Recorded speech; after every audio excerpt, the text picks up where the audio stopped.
dia, primeiramente. Bom dia. Vou fazer algumas perguntas a respeito da morosidade processual que tem no meio do juizado.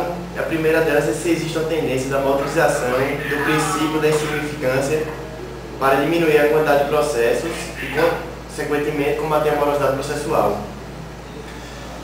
Nós precisamos compreender inicialmente, Tiago, que o problema da morosidade processual é a grande questão enfrentada hoje pelo Poder Judiciário. Hoje em dia nós temos uma grande preocupação em dar uma resposta efetiva à sociedade de uma maneira rápida e eficaz. No entanto, esse é um problema crônico que vem se arrastando já por décadas e não será solucionado de uma maneira imediatista. Nós temos que considerar que essa problemática ela tem raízes, ela tem origem multifatorial. São diversas razões que deram ensejo a essa realidade adversa que nós enfrentamos hoje em dia.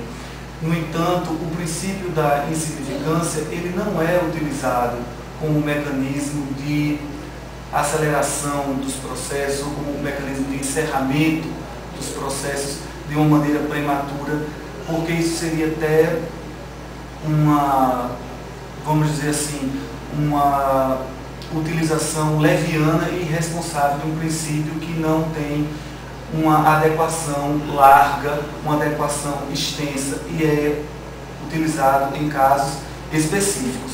Nós precisamos compreender inicialmente que há uma certa parcela da jurisprudência que se mostra refratária, que se mostra contrária à utilização do princípio da insignificância, considerando que trata-se de uma política de ordem criminal que fica ao alvitre do legislador e não cabe ao Poder Judiciário estabelecer os critérios de quais crimes deverão ser julgados ou não. Uma outra parcela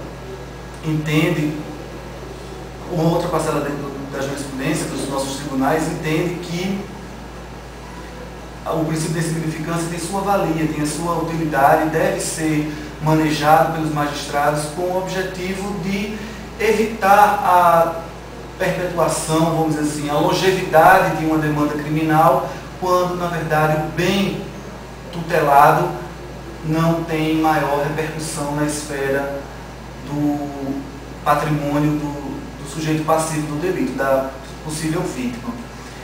Aqui nós temos adotado o entendimento de que apenas em casos onde o princípio da insignificância adquira incidência serão aqueles em que o bem realmente apresenta um valor econômico ínfimo para a vítima, para o ofendido, seja realmente representa uma soma pecuniária de reduzidíssima monta e que a conduta social do agente não tenha um reflexo social extremamente negativo ou medianamente negativo. Como nós podemos compreender, por exemplo, um furto de uma caneta em um supermercado. Ele, em princípio, pode ser insignificante, considerando-se o valor do bem subtraído e o poder econômico da empresa vítima. No entanto, se você considerar que o agente adentrou em horário de funcionamento, na presença de muitas pessoas, isso revela uma periculosidade daquela conduta, uma ousadia mais acentuada daquele indivíduo. Então, de modo que essa conduta não deve ficar impune. Um outro argumento que se utiliza para não haver aplicação indiscriminada ou generalizada do princípio da insignificância consiste no fato de se tutelar, de se admitir por vias transversas a prática de pequenos furtos. Isso seria uma chancela que o Poder Judiciário daria, uma autorização que o Poder Judiciário daria às pessoas para que cometessem pequenos furtos, porque no final das contas não seriam efetivamente punidos. Então essa é uma questão complexa e que seguramente não é a solução para o combate ao problema da morosidade processual. Até porque, não obstante o Poder Judiciário já conta com um elevado número de demandas em tramitação, não seria responsável da nossa parte, enquanto magistrados, eliminarmos um certo número de contendas ajuizadas apenas para diminuir-se um quantitativo de um acervo processual em trânsito. Mas nós temos um compromisso anterior a isso e muito mais contundente, que é o compromisso da resposta à sociedade, das suas necessidades. O anseio que a sociedade tem pela resposta da justiça. Então, não é porque uma problemática de um furto, de um crime patrimonial, represente uma repercussão de pequena monta, que nós vamos considerá-lo como um crime secundário, um crime de menor relevância. E quanto a se é necessária a modernização do judiciário, e se a demanda de juízes que hoje existe nele, ela é suficiente para atender essa demanda de processo que é tão grande hoje em dia. Existem institutos, existem organizações que fazem estudos aprofundados a respeito da questão da quantidade de magistrados por um determinado número de habitantes.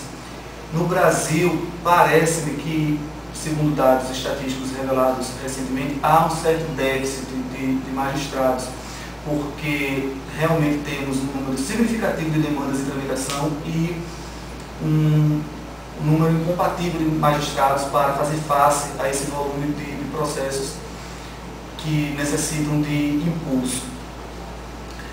E nós precisamos entender também que o magistrado ele não exerce unicamente a tarefa de julgar os processos. Um processo ele necessita de uma movimentação. O processo ele passa por uma secretaria judiciária que vai fazer a sua autuação, seu registro, vai carimbar as folhas, vai, enfim, fazer a juntada dos documentos que são oferecidos pelas partes. Nós temos de realizar audiências. Essas audiências precisam de intimações para serem realizadas, quer dizer, nós marcamos a audiência, designamos a data, mas é necessário que alguém da secretaria confeccione os mandados, que faça a sua expedição, que faça a juntada desses mandados posteriormente, uma vez cumpridos. Quer dizer, existe toda uma máquina que se desenvolve, que é uma engrenagem que se movimenta para que o processo possa alcançar o seu termo final. Então, nós precisamos entender que o problema da celeridade processual, ele abrange a questão não só do quantitativo de juízes, mas do quantitativo de servidores que labutam, que laboram com o escopo de movimentar o processo. E não se trata apenas também de uma questão numérica, de quantidade de servidores, mas também de servidores capacitados, servidores que tenham a preparação não só acadêmica, mas também prática para enfrentar esse problema. Porque muitas vezes nós recebemos servidores que são concursados, são empossados, começam a trabalhar e que não têm noção das práticas cartorárias. E aí ele vai precisar fazer uma espécie de estágio aqui conosco, com os servidores mais experientes, para que ele possa adquirir a prática, para que ele possa adquirir, vamos dizer assim, a desenvoltura no serviço. E isso, quando nós lidamos com urgências, como é o nosso caso, nós trabalhamos com pessoas que estão presas, nós trabalhamos com, muitas vezes, pedidos de interceptação telefônica, pedidos cautelares de busca e apreensão, prisão preventiva. Nós não podemos nos dar ao luxo de que essas pessoas não tenham a desenvoltura necessária para o desenvolvimento de suas tarefas. Então, esse é um outro ponto a ser abordado.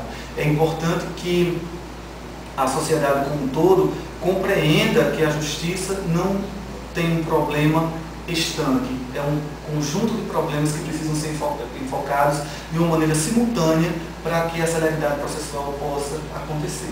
Em relação aos recursos, eu acho que assim, existem muitos recursos e essa grande quantidade de recursos também contribui para essa morosidade.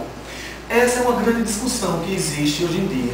Eu entendo que a possibilidade recursal é um benefício para o jurisdicionário, porque vai admitir que a decisão da instância inferior seja revisada. Isso é salutar.